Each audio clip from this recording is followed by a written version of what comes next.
प्यारे बच्चों, आज हम बात करने वाले हैं magnetic moment of revolving electron and Gauss law के ऊपर। ठीक है, magnetic moment of revolving electron हम लोगों ने पहले भी डिस्कस करा है। हम लोग थोड़ा सा रिकैप इसको फिर से कर लेते हैं और इसके साथ साथ हम लोग स्टडी करेंगे गॉस लॉ को। ठीक है भाई, देखो, हम लोगों ने देखा था कि जो भी एटम होता है हमारा, उसका एक न्यूक्लियस होता है और उसके चारों ओर हम लोग देख रहे थे कि हमारा इलेक्ट्रॉन रिवॉल्व करता है। ठीक है ना, ये हमारा कोई एटम था। ठीक है भाई, इस एटम की बात कर रहे, ये हमारा न्यूक्लियस था और ये यहाँ पर क्या थे, हमारे इलेक्ट्रॉन थे और इलेक्ट्रॉन यहाँ पर रिवॉल्व कर रहा है। ठीक है ना, हम मान लेते हैं कि वो ऐसे रिवॉल्व कर रहा है एंटी क्लॉकवाइज डायरेक्शन के अंदर। ठीक है ना, विद द स्पीड v के साथ। ठीक है, जब ये इलेक्ट्रॉन ऐसे मूव करेगा तो हम देख रहे हैं कि चार्ज मूव कर रहा है, चार्ज मूव कर रहा है, तो ये क्या बनाएगा, करंट बनाएगा। यानी कि एक रिवॉल्विंग इलेक्ट्रॉन जब भी अपने ऑर्बिट के अंदर रिवॉल्व करता है तो क्या बनाता है, करंट बनाता है। ठीक है भाई, क्या बनाता है, करंट बनाता है। अगर ये करंट बना रहा है तो इसका मैग्नेटिक मोमेंट भी होगा। क्यों? क्योंकि इसकी जो रेडियस होगी वो मान लेते हैं हमारे पास आर होगी, क्योंकि जो इसका जो पाथ होगा, जो ऑर्बिट होगा, उस ऑर्बिट का हम मान लेते हैं पाथ कैसा होगा, सर्कुलर होगा और उसका रेडियस यहाँ पर कितना है, आर। क्लियर है? तो यहाँ पर हम लोग मैग्नेटिक मोमेंट इस रिवॉल्विंग इलेक्ट्रॉन का निकाल सकते हैं। क्लियर है भाई, बात समझ में है आप लोगों को? ठीक है ना। तो सबसे पहले तो हम लोग निकालेंगे करंट कितना बन रहा है यहाँ पर। ठीक है, करंट कितना बन रहा है। तो करंट का हमें पता है सीधा सीधा फॉर्मूला कि ये चार्ज अपॉन में टाइम होता है। करंट को हम लोग आई से डिनोट करते हैं, चार्ज को क्यू से, टाइम को टी से। आई चार्ज, अब टाइम नहीं दे रखा तो टाइम को हम लोग रिलेट कर रहे हैं वेलोसिटी और सर्कमफेरेंस के साथ। ठीक है, तो ये हमारा जो टोटल डिस्टेंस था उसको रिवॉल्व करने में, ठीक है, मतलब कि टाइम कितना लग रहा था, टी लग रहा था। तो ये जो सर्कमफेरेंस है वो कितना आएगा हमारे पास, 2 पाई आर, और उसको किस वेलोसिटी से जा रहा है, v वेलोसिटी से लेकर जा रहा है। यानी कि यहाँ पर हो गया q अपॉन में 2 पाई आर इंटू में v। फंडा क्लियर हुआ? समझ में आया आप लोगों को कि यहाँ पर हम लोगों को क्या मिल गया, करंट मिल गया, क्यू वी अपॉन में 2 पाई आर। आप इसको ऐसे भी देख सकते थे, अल्टरनेटिव वे में, ऐसे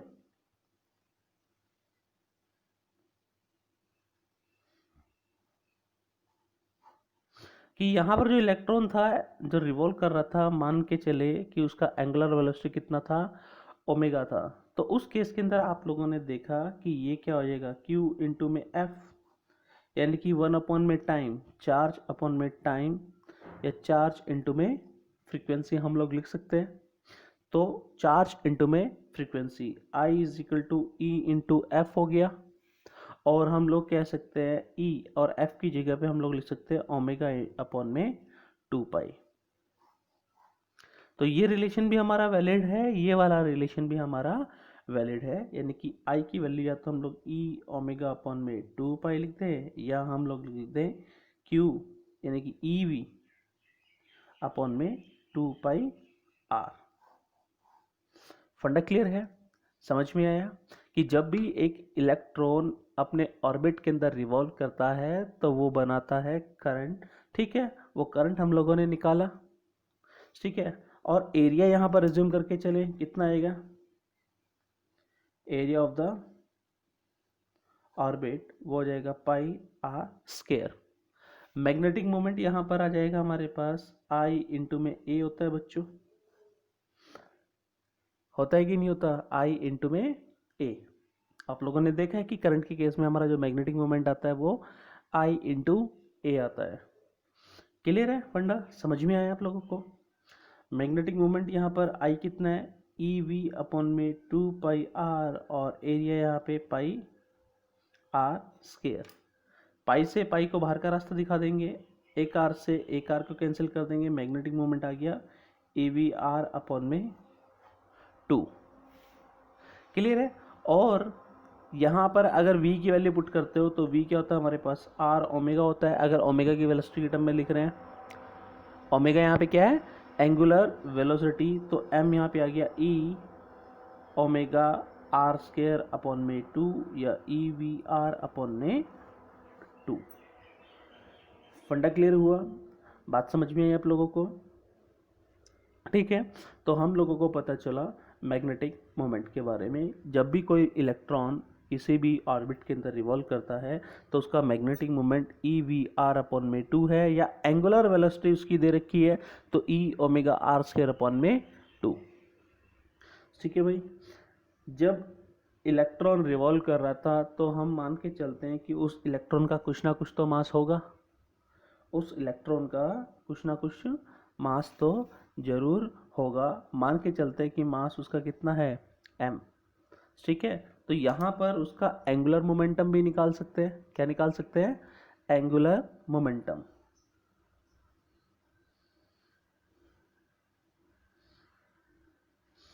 एंगुलर मोमेंटम मान के चलते हैं L होगा, और वो कितना होगा हमारे पास, mv/r होगा। इलेक्ट्रॉन का एंगुलर मोमेंटम कितना हो गया, mv/r, और मास दे रखा है, वेलोसिटी दे रखी है, और रेडियस है। ठीक है ना। अब यहाँ पर एक चीज़ ध्यान में रखनी है कि जो इलेक्ट्रॉन रिवॉल्व कर रहा था उसकी वजह से मैग्नेटिक मोमेंट, और ये इलेक्ट्रॉन का जो मास था उसकी वजह से एंगुलर मोमेंटम। ठीक है, दोनों के दोनों क्वांटिटी कैसी है, वेक्टर क्वांटिटी है। ये क्वांटिटी कैसी है बच्चों, वेक्टर। और ये नीचे जो क्वांटिटी हम लोगों ने निकाला ये भी क्वांटिटी कैसा है, वेक्टर। अगर इनके डायरेक्शन की बात करते हैं तो डायरेक्शन यहाँ पर कैसे देंगे, दोनों की डायरेक्शन के लिए हम लोग यूज करते हैं राइट हैंड थंब रूल, यानी कि डायरेक्शन निकालने के लिए हम लोग राइट हैंड थंब रूल का यूज करेंगे। क्लियर है, फंडा क्लियर है। अब देखो जब इलेक्ट्रॉन है रिवॉल्व कर रहा है, ऐसे जा रहा है, तो एंगुलर मोमेंटम अगर निकालेंगे तो हमें ऊपर की तरफ मिलेगा, ठीक है ना। और करंट की डायरेक्शन देखेंगे, देखो इलेक्ट्रॉन ऐसे जा रहा है तो करंट की डायरेक्शन ऐसे होगी। ठीक है, तो मैग्नेटिक मोमेंट हमें किधर मिलेगा, नीचे की तरफ मिलेगा, यानी कि दोनों की डायरेक्शन एक दूसरे के अपोजिट है। हाँ कि ना। अगर रेशियो निकालते हैं हम लोग, क्या निकालते हैं, रेशियो निकालते हैं m बाय l का, तो हम लोग देखेंगे वो आएगा m बाय l, सिर्फ मैग्नीट्यूड लिख रहे हैं बच्चों। m की वैल्यू कितनी आई थी, ई वी आर बाय 2, और l का वैल्यू कितना है, एम वी आर। तो v से बच्चों v कट गया, एक r से एक r कट गया, यानी कि m बाय l, और इसका मैग्नीट्यूड हमारे पास e अपॉन में 2m आ रहा है। इससे पहले जब हम लोगों ने वीडियो में डिस्कस करा था तो हमने मैग्नेटिक मोमेंट अपॉन में एंगुलर मोमेंटम का जो रेशियो इन जनरल वे निकाला था, q अपॉन में 2m निकाला था। यह जनरल रिलेशन हम लोगों ने इससे पहले वीडियोस के अंदर डिराइव कर चुके हैं भाई। ठीक है ना। अगर हम लोग डायरेक्शन यानी कि वेक्टर फॉर्म के अंदर लिखे तो मैग्नेटिक मोमेंट, इस वाले रिलेशन को इन वेक्टर फॉर्म, m हमारे पास आएगा e अपॉन में 2m with minus sine into में l। ये नेगेटिव साइन बता रहा है कि जो हमारा मैग्नेटिक मोमेंट और एंगुलर मोमेंटम दोनों अपोजिट डायरेक्शन में है। That angular momentum and magnetic momentum is in opposite direction। Clear है बच्चों, बात समझ में आई आप लोगों को? ये चीजें हम लोग पहले भी कर चुके, जस्ट एन रिकैप है ये। ठीक है भाई, फंडा क्लियर हुआ, समझ में आया? एक बार वीडियो को पॉज करके ये सारी चीजें नोट डाउन भी कर लेना भाई।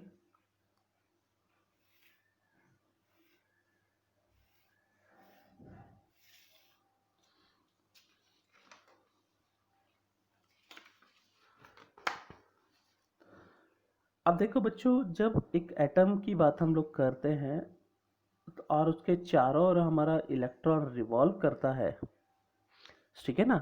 यहाँ पर हम लोग क्या दिखा रहे हैं, हमारा एक इलेक्ट्रॉन, ठीक है ना। ये आगे की तरफ मूव कर रहा था विद द वेलोसिटी v के साथ। कहता है कि ये जो इलेक्ट्रॉन हम लोगों को मिलता है यहाँ पर, ये खुद भी रोटेट करता है, स्पिन करता है इससे, ठीक है ना। इसका भी खुद का क्या होता है, स्पिन होता है। और इस स्पिन की वजह से भी क्या डेवलप होता है, एक मैग्नेटिक मोमेंट डेवलप होता है। क्लियर है बच्चों।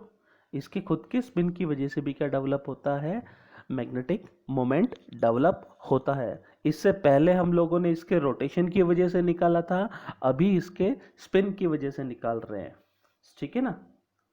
The magnetic moment of electron due to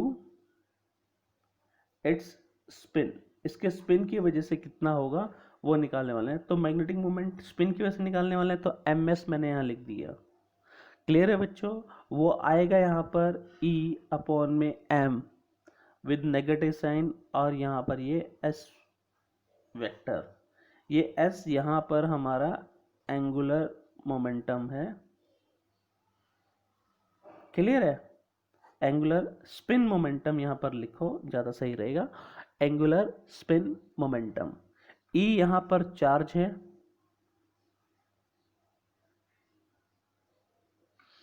m यहाँ पर मास ऑफ इलेक्ट्रॉन है,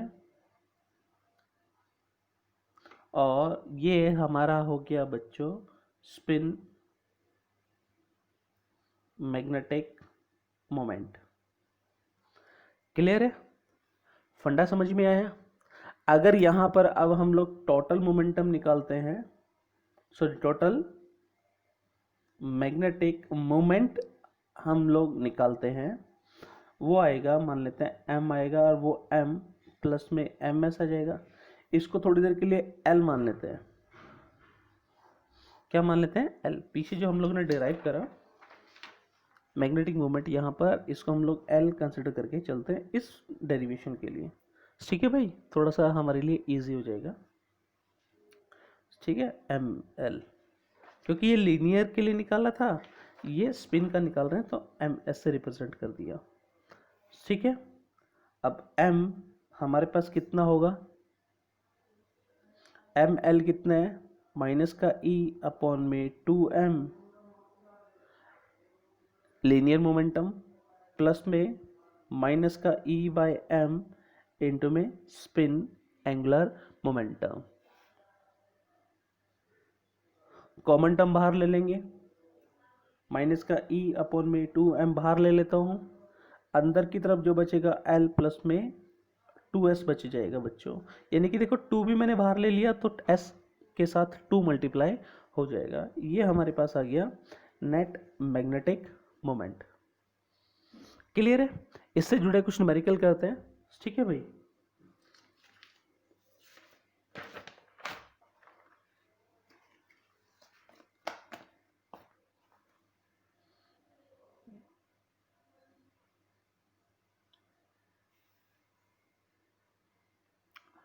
देखो स्टेटमेंट कहता है, क्वेश्चन है हमारा पहला, कह रहे एक पार्टिकल है जिसका चार्ज q है और मास उसका m है, मूव करता है एक सर्कुलर ऑर्बिट के अंदर, ठीक है, जिसका रेडियस हम लोगों को दे रखा है r, और उसका एंगुलर वेलोसिटी दे रखा है हमें ओमेगा, ठीक है। तो हम लोगों ने रेशियो निकालना है मैग्नीट्यूड का, ठीक है, उसके मैग्नेटिक मोमेंट और उसके एंगुलर मोमेंटम का, ठीक है। तो चार्ज हमारे पास बच्चों q दे रखा है, मास हम लोगों को m दे रखा है, ठीक है, रेडियस r है, और एंगुलर वेलोसिटी यहाँ पर ओमेगा है। क्लियर है। तो हम लोगों को यहाँ पर magnetic moment to angular momentum का क्या निकालना है, रेशियो निकालना है उसके मैग्नीट्यूड का, ठीक है भाई। इससे पहले अगर हम लोग बात करें कि जस्ट हम लोगों ने यहाँ डेराइव करा है, रेशियो निकाला है कि भाई मैग्नेटिक मोमेंट और उसके एंगुलर मोमेंटम का जो रेशियो आता है वो चार्ज अपॉन में 2 टाइम्स ऑफ मास आता है। जनरल वे में अभी मैंने बोला था कि magnetic moment to angular momentum का मैग्नीट्यूड का रेशियो चार्ज अपॉन में 2 टाइम्स ऑफ मास आएगा, हाँ कि ना। तो वही रिलेशन यहाँ पर भी हम लोग लिखेंगे कि magnetic moment to the angular momentum का जो मैग्नीट्यूड है वो q अपॉन में 2m आएगा। यानी कि ये जो रेशियो है ये जो डिपेंड करता है वो करता है चार्ज q के ऊपर एंड मास m के ऊपर। ठीक है, दो ही फैक्टर है जिसके ऊपर ये डिपेंड करता है। तो हमारा जो ऑप्शन है वो हमारा सी करेक्ट होगा। फंडा क्लियर है, बात समझ में आई। चार्ज और मास पे डिपेंड करता है, क्लियर है। नेक्स्ट क्वेश्चन के ऊपर आते हैं। देखो प्यारे बच्चों, नेक्स्ट क्वेश्चन के अंदर क्या कहता है, कहता है कि हमारे पास दो पार्टिकल है जिसका मास, हर एक का मास m है और चार्ज q है। ठीक है, इन दोनों मासेस को हमने अटैच कर दिया एक लाइट रोड के साथ जिसका लेंथ हमारे पास 2r है। यानी कि मैं यहाँ मान लेता हूँ कि एक रोड है और यहाँ पर एक मास हम लोगों ने लगा दिया, यहाँ पे एक मास लगा दिया। इसका मास m है, चार्ज q है, इसका मास भी m है, चार्ज q है। ठीक है ना, और लेंथ इसकी प्यारे बच्चों दे रखी है 2r। ठीक है ना। अब कहता है कि इसको हम लोगों ने रोटेट करना शुरू करा है। कह रहे the rod is rotated at an constant angular speed, यानी कि इसको वो रोटेट करना शुरू करता है with the constant angular speed. ठीक है ना, perpendicular to the axis passing through centre. The ratio of magnitude of the magnetic moment of the system and its angular momentum about the centre. यानी कि हम लोगों ने प्यारे बच्चों फिर से निकालना है magnetic moment to angular momentum का रेशियो। ठीक है ना। तो सबसे पहले हम लोग निकालते हैं मैग्नेटिक मोमेंट। मैग्नेटिक मोमेंट होता है हमारे पास करंट इनटू में एरिया। अब देखो चार्ज रोटेट कर रहा है ओमेगा स्पीड से, चार्ज हमारा रोटेट कर रहा है ओमेगा स्पीड से। तो देखो E इंटू में F हम लोग लिख सकते हैं, हाँ कि ना। चार्ज कितना बच्चों Q है और फ्रीक्वेंसी को हम लोग लिख सकते हैं ओमेगा अपॉन में 2 पाई। एरिया है, ठीक है, तो Q इंटू में ओमेगा अपॉन में 2 पाई। तो Q ओमेगा अपॉन में 2 पाई, एरिया बच्चों पाई। देखो रोटेट करेगा तो ऐसे सर्कल बनाएगा, तो इसका जो एरिया आएगा वो आएगा पाई आर स्क्वायर। फंडा क्लियर है। पाई से पाई कट गया, यहाँ पर आ गया Q omega R square upon में 2। ये हमें मिल गया मैग्नेटिक मोमेंट। इसी तरह हम लोगों को मिल जाएगा एंगुलर मोमेंटम, सॉरी हाँ एंगुलर मोमेंटम।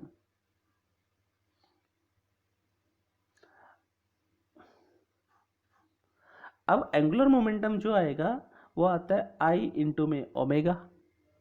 अब ये एक पार्टिकल है, एक पार्टिकल रेडियस आर है, रोटेट कर रहा है, तो हर एक पार्टिकल का जो एंगुलर मोमेंटम है वो कितना है एम आर स्क्वायर इंटू में ओमेगा।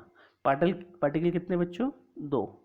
यहाँ पर भी ध्यान में रखना है चार्ज एक की वजह से लिया था तो इसको मल्टीप्लाई कर देंगे दो से, यानी कि ये दोनों चार्ज की वजह से मैग्नेटिक मोमेंट आ गया था।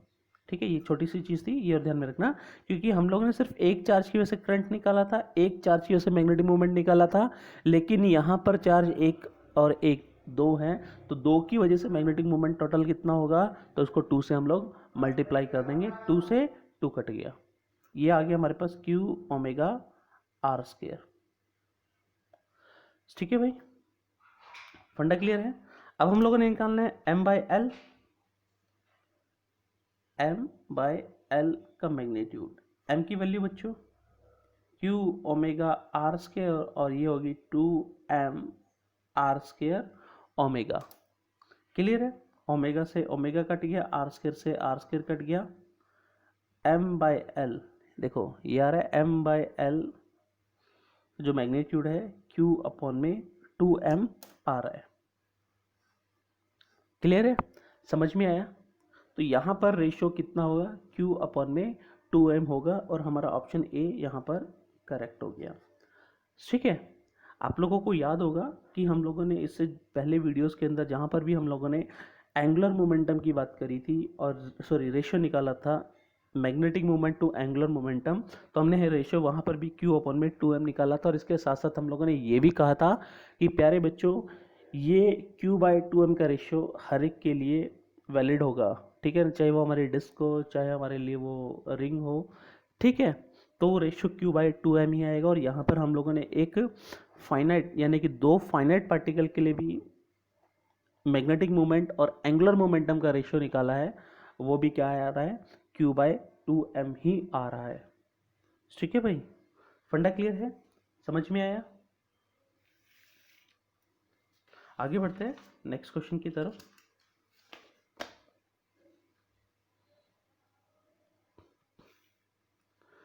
कह रहा है कि हमारे पास एक इलेक्ट्रॉन है बच्चों जिसका चार्ज E है, मूव कर रहा है in a circular orbit of radius r in a nucleus at a frequency mu. तो हमने मैग्नेटिक मोमेंट निकालना है, कितना होगा? ठीक है, मैग्नेटिक मोमेंट आप लोगों को पता है, मैग्नेटिक मोमेंट आप लोगों को पता है कितना आएगा, वो आता है I इंटू में A। अब I की वैल्यू चार्ज इंटू में फ्रीक्वेंसी इंटू में एरिया E, फ्रीक्वेंसी बेटा म्यू दे रखा है यहाँ पर, ठीक है ना, इंटू में एरिया, तो E mu, area pi R square हो गया, यानी कि इसको लिख सकते हैं पाई म्यू E आर स्केयर। ये हमारा आंसर हो गया, जो भी हमारा ऑप्शन मैच करता है वो हमारा आंसर होगा, यानी कि ये ऑप्शन ए हमारा यहाँ पर करेक्ट है, तो ये हमारा आंसर यहाँ पर बन गया। फंडा क्लियर हुआ, समझ में आया प्यारे बच्चों? ठीक है, आगे बात करते हैं हम लोग। देखो हम लोगों ने जितना भी यहाँ पर डिस्कशन करा कि हम लोगों ने देखा कि भाई एक जो एटम है और एटम के अंदर एक इलेक्ट्रॉन है, जब भी रिवॉल्व कर रहा था यहाँ पर वो क्या बना रहा था, मैग्नेटिक मोमेंट बना रहा था। अगर चार्ज पार्टिकल रोटेट करता है वो भी क्या बनाता है, मैग्नेटिक मोमेंट बनाता है, ठीक है। अगर वो चार्ज किसी कॉइल के अंदर या किसी लूप के अंदर मूव कर रहा है तब भी वो वहाँ पर क्या बनाएगा, मैग्नेटिक मोमेंट बनाएगा, बनेगा कि नहीं बनाएगा, ठीक है ना। तो हम बात कर रहे हैं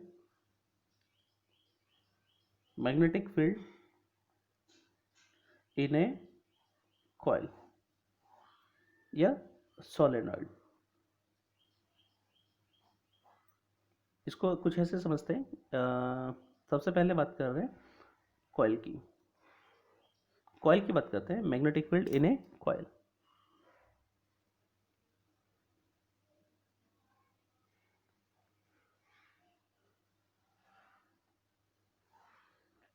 देखो एक कॉइल है, ठीक है, इस कॉइल के अंदर मान लेते हैं कि यहाँ पर करंट फ्लो कर रहा है,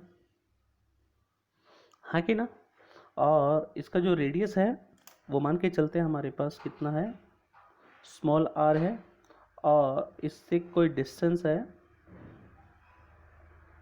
x, उसके ऊपर हम लोगों को क्या चाहिए, मतलब कि पॉइंट P है जो सेंटर से, सेंटर C सेंटर है, सेंटर C से x डिस्टेंस के ऊपर है, यहाँ पर हम लोगों को मैग्नेटिक फील्ड का वैल्यू चाहिए, ठीक है। तो आप लोगों ने जो मैग्नेटिक फील्ड का फॉर्मूला डिराइव कर रखा है वो है म्यू नॉट इंटू में आई आर स्केयर अपॉन में 2 एक्स स्केयर प्लस में आर स्केयर का होल पावर 3/2। आपने किया हुआ है ये रिलेशन, ठीक है। B is equal to mu naught I R square, ठीक है। अब देखो यहाँ पर अगर आर बहुत छोटा हो तो इसको इग्नोर कर सकते हैं, कर सकते हैं, तो उस केस में आ जाएगा 2x³। इसको थोड़ा सा और आगे हम लोग लेके जाएं, म्यू नॉट आई इंटू में पाई आर स्केयर, और इसको 2 से भी मल्टीप्लाई कर दे, यानी कि 2 पाई से मल्टीप्लाई करा तो 2 पाई से डिवाइड भी कर दे तो ये बन जाएगा 4 पाई, ठीक है, इंटू में x³। बी की वैल्यू म्यू नॉट आई, ये हो गया एरिया, इंटू में 2/4π x³ b is equal to μ0/4π, और करंट इंटू में एरिया क्या कहलाता है, मैग्नेटिक मोमेंट, यानी कि 2m/x³। यानी कि ये सिमिलर रिलेशन हम लोगों को मिल रहा है जब हम लोगों ने किसी बार मैग्नेट के लिए निकाला था।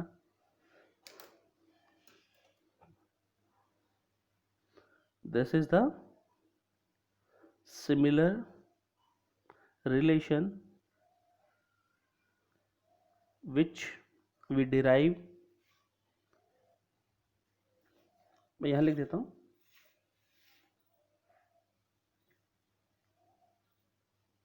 this is the similar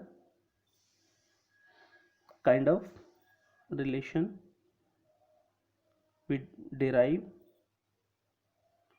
for bar magnet, ठीक है ना। और बार मैग्नेट का हमने डाइपोल मोमेंट माना था m, यानी कि ये साउथ था, ये नॉर्थ था, और उसका डाइपोल मोमेंट हम लोग इस तरफ कंसिडर कर रहे थे। और हमने बी एक्सियल जो निकाला था वो हमने μ0/में 2π इंटू में 2m/x³ निकाला था। यानी कि एक बार मैग्नेट और एक कॉइल दोनों सिमिलर वे के अंदर बिहेव करती है, दोनों की दोनों क्या करती हैं, एज ए सिमिलर वे के अंदर बिहेव करती है। अगर ऐसे नंबर ऑफ कॉइल्स जोड़ते चले जाते हैं तो क्या होगा,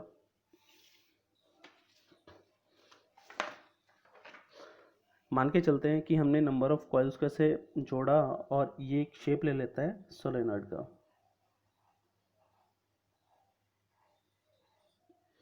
ठीक है प्यारे बच्चों, तो ये एक कॉइल ट्रीट करेगी एज ए टीनी मैग्नेट की तरह, ठीक है ना। ईच कॉइल, तो यहां पे कह सकते हैं each coil treat as tiny magnet, यानी कि हर एक पार्ट कैसे ट्रीट कर रहे हैं, यहाँ पर टीनी मैग्नेट की तरह ट्रीट कर रहे हैं। ठीक है, अज्यूम करके चलते, करंट हमारा ऐसे फ्लो कर रहा है, करंट हमारा ऐसे फ्लो कर रहा है, ठीक है। अब यहां पर होगा क्या कि करंट ऐसे जा रहा है, तो इसका एक पोल एज ए नॉर्थ की तरह और दूसरा पोल एज ए साउथ की तरह ट्रीट करेगा।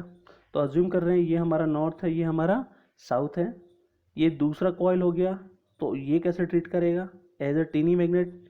इसका एक पोल नॉर्थ, दूसरा पोल साउथ, ये नॉर्थ, ये साउथ, ये नॉर्थ, ये साउथ, ये नॉर्थ, ये साउथ, और लास्ट में ये नॉर्थ, ये साउथ, ऐसे चलता चला जाएगा। यानी कि ओवरऑल देखें, ये नॉर्थ एंड साउथ एक दूसरे के पास पास है, तो एक बड़ा मैग्नेट हम लोगों को मिलेगा। ओवरऑल इधर नॉर्थ होगा और इधर हमारा क्या होगा, साउथ होगा। ठीक है, फंडा क्लियर हुआ, समझ में आया। ठीक है भाई, तो यहां पर हम लोग कह रहे हैं कि हर एक जो पोर्शन था कॉइल का वो ट्रीट कर रहा था एज ए टीनी मैग्नेट की तरह। जब इन छोटे छोटे टीनी मैग्नेट को हम लोगों ने कंबाइन करा तो ये हमें एक बड़ा मैग्नेट हम लोगों को मिल गया। ठीक है ना, समझ में आया। यानी कि इस कॉइल और इस मैग्नेट में, इस कॉइल और इस मैग्नेट में सिमिलरिटी थी, तो इसमें और इस पूरी की पूरी सोलेनॉइड के अंदर भी क्या होगी, सिमिलरिटी होगी। यानी कि इसका ये वाला पोल ऐसे नॉर्थ की तरह ट्रीट कर रहा था, यहाँ से मैग्नेटिक लाइन्स ऑफ फोर्स बाहर निकल रही थी और यहाँ से magnetic lines of force enter कर रही थी, तो ये हमारा साउथ पोल था, ये हमारा नॉर्थ पोल बन गया। ठीक है, सेम इसी तरह यहाँ से भी क्या होगा कि मैग्नेटिक लाइन्स ऑफ फोर्स बाहर निकलती है और यहाँ से magnetic lines of force enter करती है। क्लियर है। तो इस सोलेनॉइड और इस बार मैग्नेट के अंदर क्या है, सिमिलरिटी है कि नहीं। यानी कि जब यहाँ पर मैग्नेटिक लाइन्स ऑफ फोर्स इस बार मैग्नेट से बाहर निकलती है, इसका मतलब है कि इस बार मैग्नेट के सरफेस के ऊपर क्या होगा, करंट होगा, और वो करंट कुछ इस तरह से फ्लो कर रहा होगा।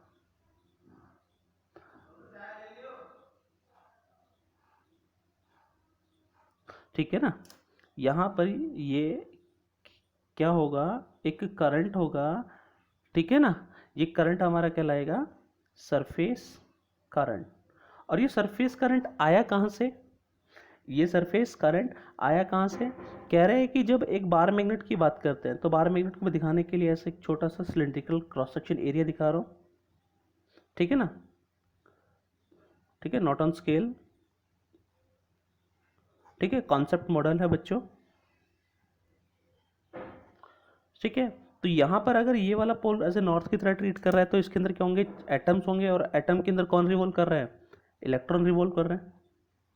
कौन रिवॉल्व कर रहा है, इलेक्ट्रॉन रिवॉल्व कर रहे हैं, ठीक है। अब इलेक्ट्रॉन रिवॉल्व कर रहे हैं तो यहाँ पर होगा क्या कि उनकी वजह से यहाँ पर नेट करंट बन रहा है, नेट करंट बन रहा है, तो हर एक का क्या होगा, आप यहाँ पर देखेंगे ये ऐसे है, ठीक है ना। तो यहाँ पर हर एक का क्या होगा, मैग्नेटिक मोमेंट होगा, और मैग्नेटिक मोमेंट की वजह से नेट फील्ड हम लोगों को कहाँ मिलेगा, बाहर की तरफ मिलेगा। लेकिन अंदर की तरफ करंट क्या होता है, ज़ीरो होता है। ये चीज़ आप लोगों ने ध्यान में रखना है। इनसाइड जो करंट होता है वो ज़ीरो होता है। उसके पीछे का रीज़न क्या है कि भाई जो अंदर की तरफ जो करंट है वो एक दूसरे को कैंसिल कर देते हैं, ठीक है ना। ये अगर ऊपर की तरफ है तो ये यहाँ पर नीचे की तरफ, ये ऊपर की तरफ तो ये नीचे की तरफ, ठीक है ना। तो यहाँ पर तो ये ऑलमोस्ट ज़ीरो हो जाता है, लेकिन जो आउटसाइड में जो बच गया वो नेट करंट इसकी सरफेस के ऊपर रहता है। क्लियर है बच्चों, तो ये हमारा कहलाता है सरफेस करंट, ठीक है ना। तो एक बार मैग्नेट और एक कॉइल दोनों के ऊपर जब करंट फ्लो करता है, यानी कि कॉइल में जब करंट फ्लो करता है तब भी वो एज ए मैग्नेट की तरह बिहेव करती है, और एक बार मैग्नेट है वो अगर मैग्नेट की तरह बिहेव कर रहा है यानी कि उसके ऊपर क्या है, एक करंट है। क्लियर है बच्चों, फंडा समझ में आया, ठीक है। अब हम बात करते हैं गॉस लॉ की।